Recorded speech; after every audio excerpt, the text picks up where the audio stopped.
tirato giù dal letto con la falsa notizia che potevi finalmente diventare re. Ma il costo dell'avidità l'hai pagato caro. È più facile comandare solo sulla regina che anche sul re. Non lo so, i nobili, bella loro. L'aria troppo pulita di questa città è andata alla testa, hanno fatto quello che non dovevano fare, non lo so. Poi li gridi. Vuoi che lo gridi? Spalancate le finestre, abbattete le mura, adesso! Ti sei macchiato delle più gravi dei delitti. Hai ucciso il tuo re.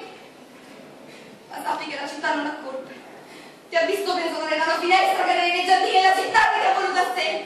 La terra che ti voleva somiglio, non ti prego. Allontana quella cosa, ti prego. Vattene! Vattene!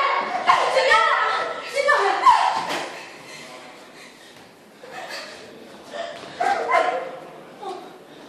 No, signora, non vi preoccupate. È solo fantasia, non c'è nessuno. C'era?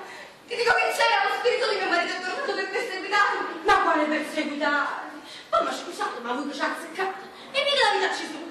E non la vita ci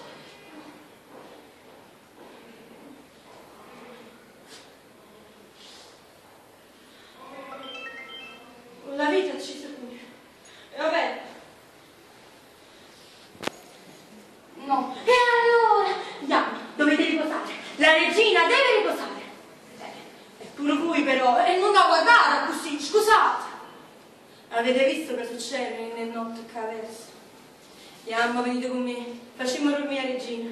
Seguitemi.